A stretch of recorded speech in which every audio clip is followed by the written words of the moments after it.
je vais vous présenter deux aspects. D'abord, peut-être le contexte général de la démarche actuelle des scientifiques qui se sont mobilisés pour étudier l'antibiorésistance dans l'environnement à l'échelle nationale. Il y a eu plusieurs initiatives que je voudrais vous présenter. Et ensuite, je focaliserai sur quelques résultats obtenus en Seine. Donc voilà, pour ceux qui ne connaissent pas, je suis microbiologiste à l'UMR M2C, associée avec les collègues de Métis justement sur la problématique environnement-santé, par ailleurs chargée de mission en environnement santé auprès de l'INSU au CNRS. Donc, comment je vais passer? Ah oui, c'est là.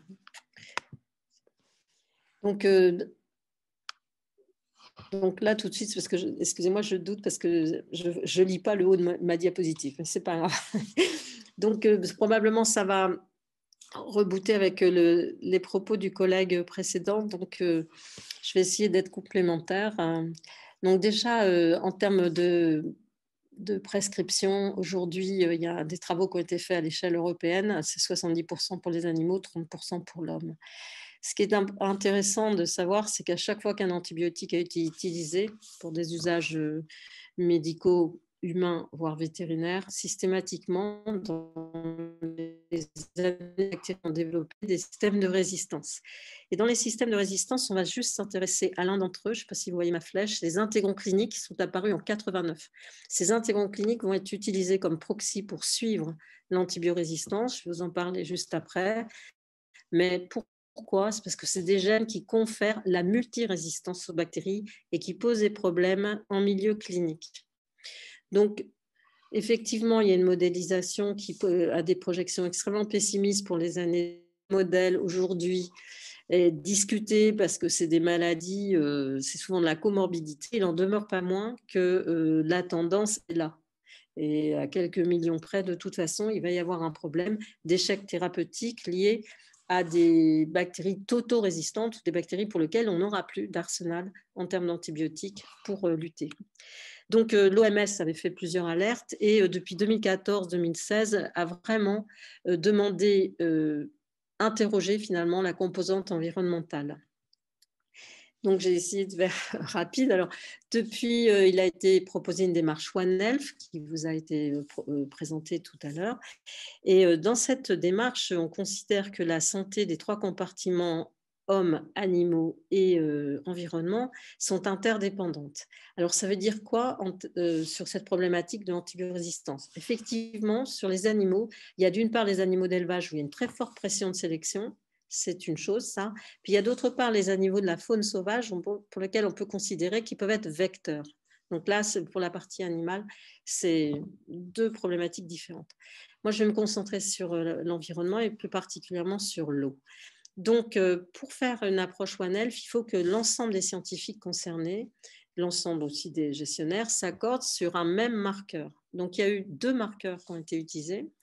Un marqueur qui s'appelle Escherichia coli, que vous connaissez beaucoup, une bactérie indicatrice de la contamination fécale dans tous les compartiments. Et on s'est accordé aussi pour un même panel d'antibiotiques pour suivre le profil de résistance, avec la même méthodologie. Donc ça, c'est extrêmement important. Et enfin, le suivi d'un gène. Et donc le gène qui a été proposé, c'est le gène de l'intégron clinique, qui est un support génétique impliqué dans la multirésistance. Donc bon, là, j'ai fait des schémas à côté pour ceux qui sont intéressés. Et donc là, j'ai repris, je viens de le reprendre, c'est pour ça que je n'ai pas traduit, je m'en excuse, mais à l'échelle de l'Europe s'est emparée de cette problématique, hein, c'est-à-dire l'antibiorésistance dans l'environnement, puis ensuite les États membres ont décliné et ont pris un certain nombre de mesures. Et en France, il y a eu 2 revues systématiques qui ont été conduites. L'une a été pilotée par l'Agence française de la biodiversité à l'époque. Je vous ai juste mis ici les messages forts, hein, c'est-à-dire qu'en termes de publications scientifiques, il y a une augmentation conséquente des publications, mais sur 931 publications qui ont été seules 931 publications ont été jugées informatives parmi 17 000, à peu près 17 800, hein, à partir de 8 banques de données. Et parmi celles-ci, seuls 64% avaient un niveau scientifique suffisant pour qu'on puisse utiliser les données. Donc là, on a vu qu'il y avait vraiment un problème, c'est-à-dire que chacun indicateur de proxy, la notion spatiale et temporelle n'étant pas souvent intégrée. C'est-à-dire qu'on se met juste à la sortie des stations d'épuration, puis on ne va pas voir 4 km plus loin le degré de disparition. Donc ça c'est un point important, c'est-à-dire aujourd'hui la donnée scientifique doit quand même éviter de répéter ou de décliner à l'envi toujours les mêmes études en changeant de site ou en changeant de bactérie. Donc, l'environnement aquatique, réceptacle ou vecteur d'antibiorésistance. Donc là, on va poser rapidement les bases, c'est-à-dire que ce que l'on retrouve dans l'eau, c'est bien issu de la prescription et surconsommation chez l'homme et l'animal. C'est sélectionné, donc si je suis évidemment mes indicateurs, au sein du système gastrique de l'homme et de l'animal et rejeté dans l'environnement, soit par les rejets des via les ruissellements de zones pâturées, par exemple, ou de zones où il y aurait de l'épandage, et éventuellement une contamination de la nappe. Ça peut aussi concerner la faune du coup aquatique et bien sûr la vie faune. Et là, qu'est-ce que l'on va suivre? Les antibiotiques, les bactéries antibiorésistantes et les intégrants cliniques. On peut avoir une exposition à l'homme via les aquifères gastriques ou les ressources en eau et les usages récréatifs et coquillages. Mais c'est quoi le risque pour la santé? Donc ça, je crois que c'est vraiment important et je dis attention aux raccourcis médiatiques. Donc, il faut vraiment, c'est quoi le risque? C'est extrêmement important. Donc, oui, il a été démontré qu'il y avait eu un transfert de gènes de micro-organismes de l'environnement à des souches pathogènes. C'est le cas de deux gènes de résistance qui posent un vrai problème de santé publique, notamment la résistance aux bêta-lactamines à spectre large et la résistance aux quinolones qui proviennent de bactéries qui étaient dans l'eau. Et puis l'autre questionnement, c'est de se dire, est-ce qu'il peut y avoir un transfert de gènes d'origine clinique lié via les BIF, via les bactéries rejetées dans les stédules, à des bactéries de l'environnement que l'on retrouve comme pathogènes opportunistes chez l'homme, notamment quand on a des maladies type nosocomiale. Donc après, il s'agit de se dire quels sont les facteurs favorables. D'avoir une démarche scientifique extrêmement pragmatique. Donc là, c'est une multi-exposition chronique à des concentrations subinhibitrices en antibiotiques, c'est-à-dire plus faibles que celles utilisées à l'hôpital, hein, évidemment, et aux contaminants chimiques, c'est-à-dire c'est la réalité de l'environnement. Et c'est un risque qui est difficile à estimer car il s'agit d'événements rares sur une échelle de temps difficile à déterminer. Donc aujourd'hui, la démarche qui a été choisie au niveau national, c'est de se dire on va rechercher des hotspots ou des périodes favorables, des hot moments.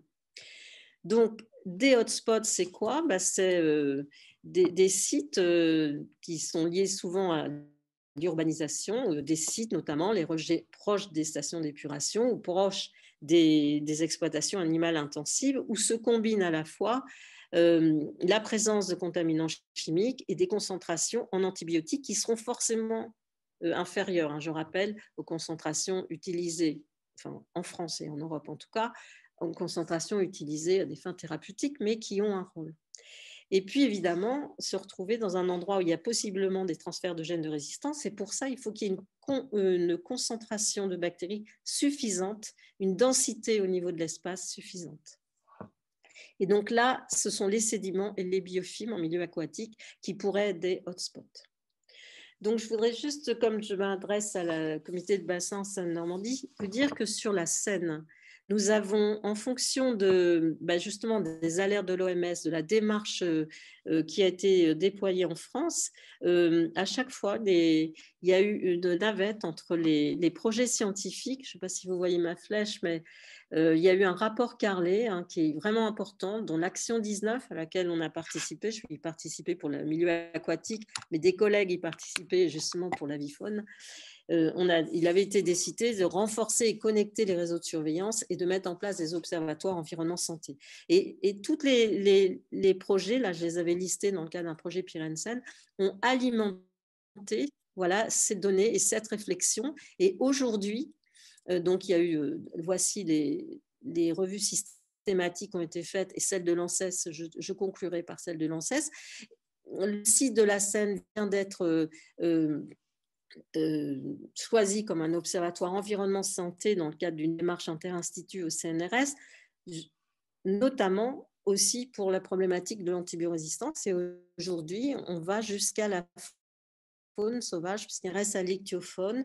Et enfin, il y a un PPR promise, un réseau de réseaux sur l'antibiorésistance. Donc, on a d'abord travaillé sur l'eau, puis sur l'eau, les matières en suspension et sédiments, suite à la réflexion que je viens de vous évoquer, maintenant sur les biofilms et sur la faune.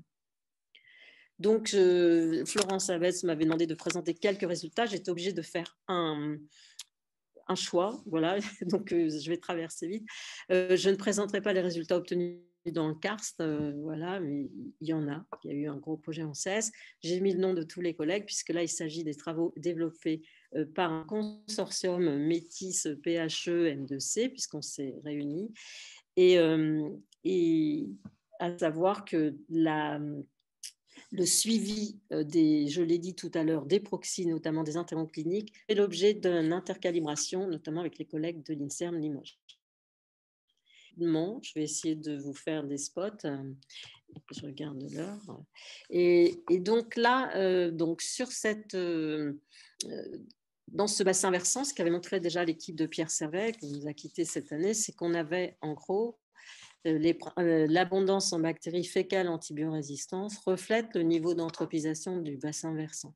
Et sur la courbe que vous avez ici sur la droite de notre diapositive, on observait en fait vous avez des marqueurs de multirésistance de 2 bactéries fécales, qui sont des bactéries indicatrices, c'est-à-dire Enterococcus et Escherichia coli. Et ce qui est intéressant de voir, c'est que cette multirésistance augmente. Et là, j'ai mis la barre, c'est-à-dire que c'est vraiment dans les rejets hospitaliers. C'est-à-dire que ça suit l'urbanisation, mais ça suit aussi le fait que plus on est dans une zone urbaine, plus il y a des STU raccordés à des grands centres hospitaliers. Alors, une vraie question, c'est pour ça que j'ai fait des choix dans mes diapositives. Je me suis inspirée j'avais fait une intervention à la FEM sur environnement santé. Mais ça, c'est une vraie question et je sais que vous êtes très concernés dans le comité de bassin. C'est est-ce que tous les travaux qui ont été faits sur la modélisation, faut les changer? Donc, dans ce contexte-là, on se rappelle qu'il y a un taux de disparition des coliformes fécaux qui avait été estimé par Pierre Servet. Donc là, je remets les chiffres, 45, 10-3 bactéries par heure, il manque de l'UFC à 20 degrés, qui s'explique par la lyse virale, la prédation, photolyse et autolyse. C'est extrêmement important de se dire oui, ça rejette, oui, c'est important, mais ça n'y persiste pas. Ou alors rechercher où ça persiste. Et donc, ce qu'on a fait avec les collègues de l'INSERM de YAM, l'équipe d'Éric de Namur, pour ne pas le citer, on a regardé si les bactéries multirésistantes résistaient plus dans l'eau. En fait, elles résistent moins parce que c'est des souches d'origine clinique qui sont moins adaptées. Donc ça, c'est un point important, pas nécessaire a priori, de refaire sur les bases de ces résultats, de retoucher les modèles. Donc là, les collègues de chimie, EPHE, ce qu'ils ont montré en termes d'antibiotiques. Alors, pourquoi antibiotiques? On va suivre trois types de marqueurs. Nous, ce qu'on appelle des marqueurs de la dissémination. Escherichia coli, antibiorésistante, les intégrants cliniques et aussi des antibiotiques. Et donc là, et pas tous les antibiotiques. Alors là, ce qu'ont montré les collègues, c'est que, bon, ici, vous avez un gradient quantitatif, mais aussi en termes qualitatifs, c'est surtout les rejets hospitaliers qui sont les plus abondants. Et là, ce sont des molécules qui servent en médecine humaine. On va retrouver évidemment dans les os ces molécules, mais ce qui est extrêmement important, c'est que dans les os, on ne retrouve que les molécules les plus persistantes, et en l'occurrence, la famille des fluoroquinolones. Et les fluoroquinolones, pour nous, là, en microbiologie, c'est extrêmement important parce que ces fluoroquinolones, non seulement elles persistent, mais à faible concentration, elles ont un effet mutagène et elles favorisent les transferts de gènes. Donc, si on doit suivre, et ça va être dans la recommandation de l'ANSES, des antibiotiques, pas tous, ceux qui persistent dans l'eau et plus particulièrement ceux de cette famille. Ce qu'on a fait dans la Seine, c'est qu'on a instrumenté totalement la Seine avec des pièges à biofilms. Donc, et on va suivre dans ces pièges à biofilms eh bien, la résistance, puisque c'est ici où il y a une densité de bactéries suffisante qui pourrait éventuellement provoquer des transferts de gènes, d'une part, et c'est aussi ici que sont concentrés tous les contaminants chimiques et les antibiotiques, dont les quinolones. Donc, c'est ce qu'on a testé. Donc, je vous ai fait voir les résultats les plus récents qui vont être publiés. Et ce que je voulais vous faire voir, c'est que des fois, ce n'est pas si simple de travailler dans l'environnement. Et on aurait pu tout de suite publier, mais ça a tourné carré, cette affaire-là. Et en fait, on a visualisé des petits dysfonctionnements qui sont extrêmement importants. Et maintenant, on va pouvoir… ça y est, on a la fin du film. Alors, les antibiotiques, donc ici, voici les résultats d'antibiotiques. Donc, on a suivi un gradient d'urbanisation sur l'orge, c'est ce que je vous présente, parce que sur un faible transect, on peut avoir un gradient très fort, en fait, avec un amont moins urbanisé, plus forestier, et puis l'aval, c'est Viry-Châtillon. Voilà. Bon, alors, la question de la station d'épuration, vous voyez, on s'était fait un gradient, on avait dit SGA Saint-Germain-des-Arpajons sous l'influence de la station d'Olainville. Et là, en cours de contrat, enfin, qu'est-ce qu'on voit? C'est que cette station est ultra filtrée, pas une seule bactérie ne sort. En revanche, donc ça, c'est un point important. Du coup, ça a changé un peu les données. En tout cas, ce qui a été trouvé, c'est des fluoroquinolones et des antibiotiques en concentration subinhibitrice présents dans les biofilms. Donc ça, c'est démontré. Voilà, ça y est. De l'érythromycine, c'est-à-dire qu'on n'a pas de résultat dans les biofilms et dans les sédiments, c'est ce qu'on verra. Et puis, en parallèle, on a regardé des Escherichia et on s'aperçoit que, vous voyez, en bleu, c'est ce qui présente aucune résistance. C'est majoritairement non résistant. Et c'est là où on a eu la surprise Saint-Germain-des-Arpajons. Et on sait, évidemment, parce qu'il n'y a pas de bactéries qui sortent. Et puis, on va revenir sur Gué d'Orge, parce que vous voyez, il y avait une petite anomalie ici sur Gué d'Orge. On se disait, tiens, en jaune, c'est les intégrons. Donc, un niveau assez bas ici, normal. Et puis, Viry-Châtillon. Alors, ce qui est important, c'est que quand on fait les profils de résistance, il n'y a aucune relation entre la présence des antibiotiques et le phénotype. Ça veut dire que la sélection, ce n'est pas faite dans l'eau, mais avant. Donc là, on a travaillé sur les intégrons cliniques. Et ce qu'on a vu ici, c'est que je vous ai juste sorti un des spots. On a tout travaillé sur essayer de trouver le déterministe avec des hydrologues, en reprenant les chroniques de pluie et tout. Et là, bon, ce qu'on voit, c'est qu'on n'a pas d'effet de site, mais un impact sur la pluviométrie pour expliquer la présence des intégrons cliniques. Donc là, on a choisi 2 au sein de nos biofilms. Et en termes d'intercalibration, tous nos résultats ont été faits à l'aveugle, toutes nos analyses à l'aveugle, aussi à Limoges, pour la quantification des intégrons. Et là, on a une bonne intercalibration. Et puis là, ce que je voulais vous faire voir, c'est que c'est vraiment important. On parle souvent des événements extrêmes. Un autre point pour vous dire que rien n'est simple, mais sur le point géo, donc Gué d'Orge, qui était notre site amont, qui était notre site de référence, en fait, on a eu une rupture des canalisations lors d'un événement orageux extrême avec 78 mm de pluie en 24 heures. Et donc ça, on ne l'a pas vu, évidemment. C'est nos résultats qu'on a vus. On a vu une anomalie, on est retourné vers les gestionnaires, d'où l'importance de travailler de façon étroite avec les gestionnaires qui nous ont dit, bah oui, il y avait une rupture de canalisation. Là, au passage, ça tombait bien. Et parce que ça collait du coup avec nos résultats. Donc, ce qui est assez intéressant, c'est que ça nous a montré du doigt donc un résultat inattendu. En haut, vous voyez, en rouge et en bleu, on mesure en rouge les bactéries cultivables et en bleu, les gènes marqueurs de ces bactéries. En bas, on a les intégrons. Donc, en vert, c'est des intégrons de classe 1 et les intégrons de classe 3. Mais l'intégron de classe 1, c'est celui qui a intégron clinique qui a été choisi. Et là, ce qu'on voit, c'est que si à la rupture de canalisation, on a bien une baisse des bactéries cultivables et du gène d'Escherichia coli, que l'on retrouve ici sur la droite, où on voit la réparation de la canalisation et une baisse des intégrons apportés par Escherichia coli, il n'en demeure pas moins que cette baisse ne se retrouve pas ici quand on travaille directement sur les ADN. Donc, ça veut dire qu'on a une diminution moins importante. C'est que là, ça nous a permis, en fait, c'est super intéressant parce qu'on a les événements, impact d'un événement extrême et puis la résilience du milieu.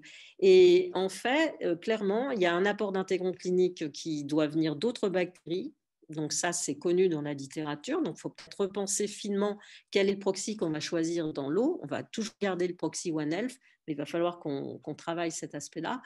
Et puis voir si ça se maintient, pour combien de temps.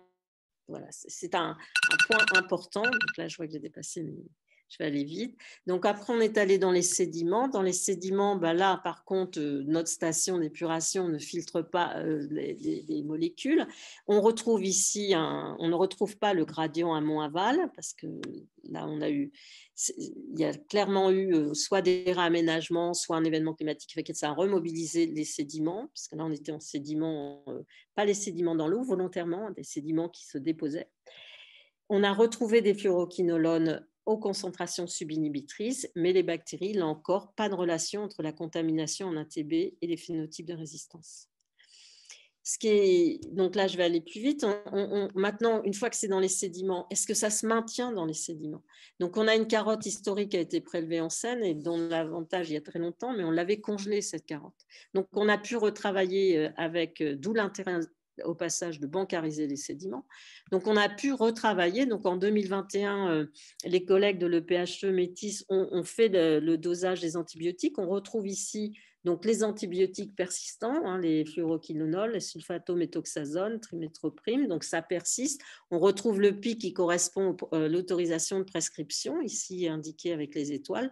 Et ce qui est intéressant, c'est que nous les intégrons, on les retrouve à partir de 90, alors qu'ils ont été identifiés d'un point de vue scientifique en 89. Et vous voyez, jusqu'à présent, on se disait ça disparaît. Et en ce moment, on se dit, ben non, ce n'est pas que ça disparaît, ça apparaît peut-être, et ça reproduit l'occurrence dans le milieu. Donc, c'est important qu'on va travailler. Donc, en conclusion, donc, sur ces biofilms et ces sédiments hotspot favorables à la dissémination de l'antibiorésistance, vous l'aurez compris, on a arrêté de travailler dans l'eau parce que dans l'eau, ça disparaît. Dans l'eau, ça s'est brouté. Voilà. On est passé dans les sites qui nous semblaient les plus importants.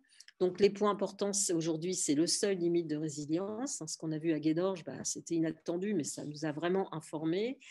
Combiner la notion de hotspot et hot moment, impact des événements extrêmes dont la fréquence augmente sur des sites hotspots. Un site hotspot, c'est une sortie de station d'épuration, par exemple. Dans ces niches vulnérables, évaluer le temps de persistance des antibiotiques à des concentrations subinhibitrices et des co-sélecteurs. Le temps de persistance sont compatibles avec des transferts de gènes in situ ou l'émergence de mutants. Là, donc on a fait une tentative de modélisation avec les collègues de l'Institut Pasteur. Bon, c'est soumis à Water Research, on va voir ce que ça va donner. Et ensuite, on allait poursuivre donc des démarches d'intercalibration, c'est ce qu'a parlé le collègue précédemment. Il y a un PPR Promise qui est piloté par l'INSERM, Marie-Cécile Poix, qui consiste à faire un réseau de réseaux aujourd'hui. Mais le problème, c'est que ça a 3 ans. Donc, il faut vraiment s'inscrire dans ces stratégies long terme. C'est ce que font les instituts aujourd'hui, les grands organismes. Et élargir en résistome total. Donc là, il y a des partenariats avec Unilim. Il faut savoir qu'on travaille aujourd'hui grâce au PPR Promise. Les collègues qui sont dans le CARS, il y a un réseau national. Travailler avec des pathogènes opportunistes. On travaille aussi sur la faune sauvage, c'est ce que je vous ai dit en ce moment même avec un projet MITI CNRS pour la partie serre. Mais il y a aussi un territoire qui vient d'être identifié en Camargue avec les collègues qui travaillent à Tour du Vala. Et faut-il étendre ces recherches à d'autres bactéries susceptibles de mieux s'adapter dans l'environnement? C'est un questionnement. Donc voilà, j'ai mis renforcer l'approche interdisciplinaire, associant gestionnaires cliniciens du territoire. Mes 2 dernières dias, les voici. Donc il y a eu un gros travail de fait. Une deuxième, donc vous pouvez télécharger le document Antibiorésistance et environnement. On a fait, donc c'était vraiment intéressant parce qu'il y avait les scientifiques de toute origine, les pasteuriens, les microbiologistes cliniques, les gens de l'environnement, voilà, les gens du vétérinaire. Et on a, pendant plus de 18 mois, travaillé. D'abord, on s'est accordé sur notre vocabulaire, sur ce qu'on entendait sur transfert de gènes, le risque, voilà, ce que c'était que de l'eau, les eaux de surface et tout. Et donc, voici les recommandations. Donc, en termes de surveillance, réseau national avec des suivis spatio-temporels d'indicateurs communs, bancariser les données, ça c'est indispensable, ainsi que les échantillons, et explorer des environnements non renseignés. Donc, il y a des grands vides grand trou dans la raquette, hein, franchement. Des besoins en recherche, rôle des bactéries ubiquistes, transfert de gènes, rôle des antibiotiques et co-sélecteurs, approche laboratoire, mésocosme, mais environnement. Voilà, et faire de la métatranscriptomique et anticiper sur les impacts des changements climatiques et développer des outils de modélisation. Et ça, je voulais juste vous dire que dans ce document-là, j'ai repris la figure 25 et regardez, ça c'est tout ce qui est acquis dans les sols et les eaux. Donc, voilà tous les points qui ont servi à renseigner on est parti des données et voilà, il y a du CARS. Dans l'eau, c'est tout ce qui est en bleu, hein. Donc là, il y a un défaut, hein, de données. Enfin, bon, pour les gens qui travaillent en Seine, il n'y a pas de défaut, mais il y a une inéquité du territoire, on va dire ça comme ça. Et puis voilà, pour vous dire qu'on a fait la même chose dans le karst. Et puis, je vous remercie.